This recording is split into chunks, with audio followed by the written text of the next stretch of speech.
ياسر عندك قصة نجاح اليوم راح يحدثنا عنها أكثر. عوف المشاكل. أكيد علاء، اليوم راح نعوف المشاكل. اليوم راح نتحدث عن قصة دكتورة متمسكة بالأمل مع العلم رغم كل الظروف اللي مرت بيها، رغم كل المصاعب اللي واجهتها، لكن ما شاء الله على هاي الدكتورة بأنه قدرت تشق طريقها وتوصل لهدفها وتحقق كل أحلامها. خلينا نشوف التقرير ومن بعدها نرجع نسولف فيه أكثر.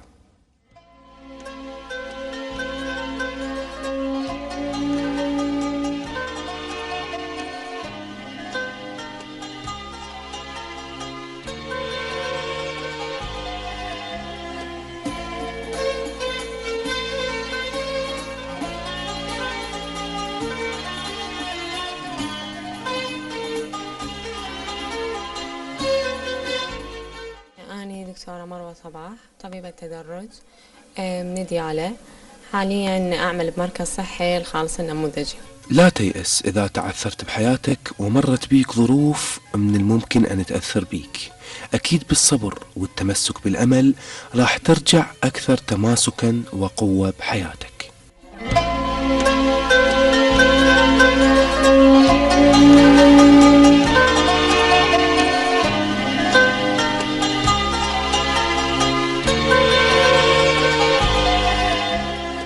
دكتور، بالبداية خلينا نتحدث عن الحادثة اللي واجهتيها واللي مريتي بها أنت.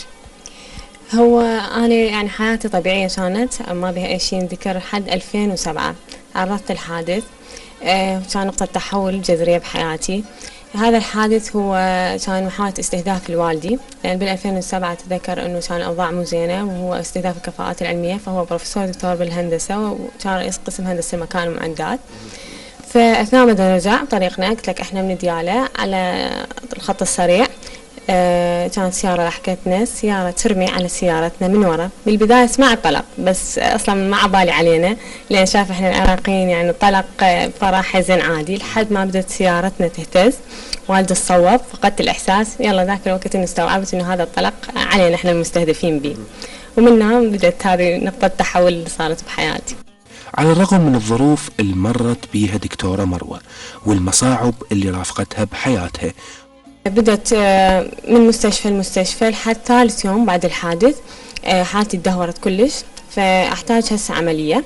من رحنا المستشفى طبيب شاف الفحوصات، شاف التقارير، قال إنه دحين شوية أهلي مو وياي مباشرة، قال إنه العملية مجرد نحافظ على حياتها، لأن لا إحساس راح يرجع لها ولا احتمالية إنه ترجع تمشي.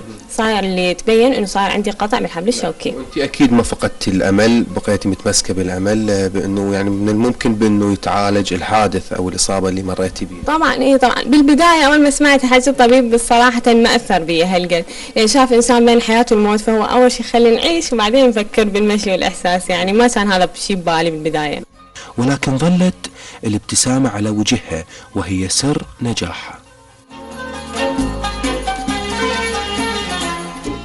الحمد لله والشكر، هذه نعمة من رب العالمين.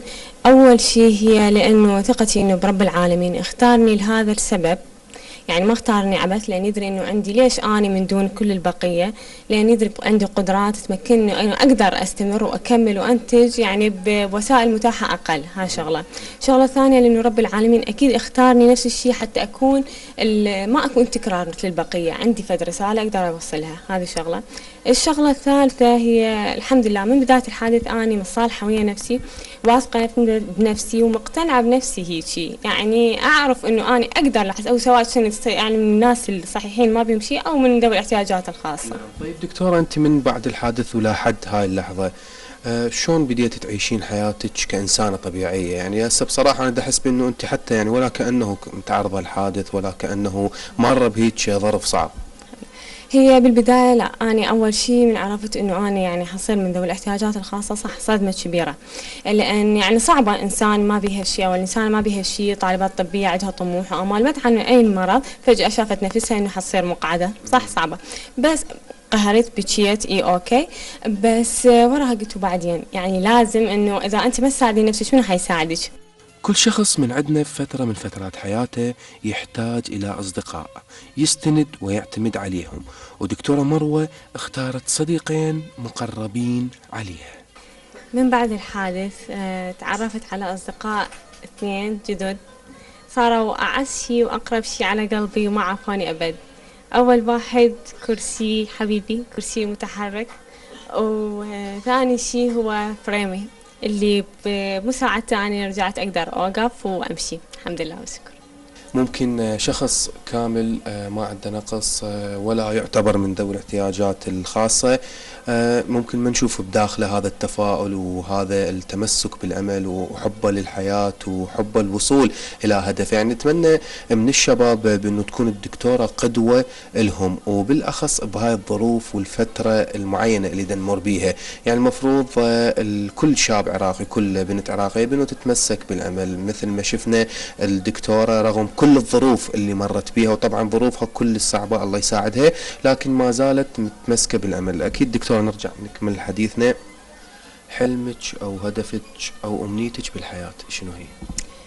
والله هي مو أمنية بقد ما هي رسالة، يعني أتمنى من الكل إنه مو بس الإنسان المعاق، حتى الإنسان اللي ما بي شي، بس اللي يعتقد إنه ظرف يعني تعرض للظروف أو انسلب حقه أو هو مظلوم، لا تظل قاعد وتطلب يعني تطلب من المقابل إنه يقدم لك شيء. أنت ابدأ بنفسك، ابدأ. وصح إذا راحت من عندك انغدر، يعني انغدر حقك، ضاعت من عندك فرصة، فما دامك أنت تتنفس وبيك روح فالفرص قدامك هواية. هاي حياتك هي وحدة.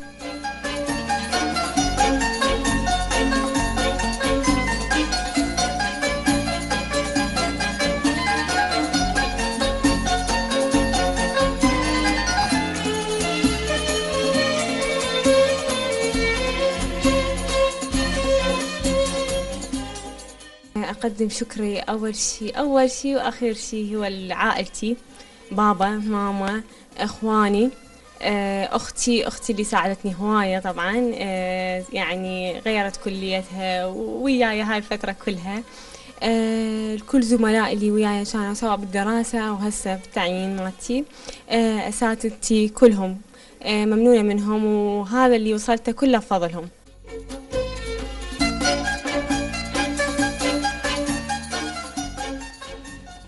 أكيد مشاهدينا مثل ما شفنا هاي قصة التفاؤل لهاي الدكتورة، طبعا تحياتنا لها، أكيد قصة نجاح، تحياتنا لهاي الدكتورة اللي وصلت وحققت كل أحلامها وكل أهدافها، وعلى الرغم من الأمور والظروف الصعبة اللي مرت بيها ولا حد هاي اللحظة هي تعاني من الإعاقة. نتمنى لها كل التوفيق. أكيد هذه القصة يعني بها كثير من المصاعب اللي تعدتها هذه الشابة وهذه البطلة العراقية، نتمنى لها كل التوفيق بهذه المسيرة.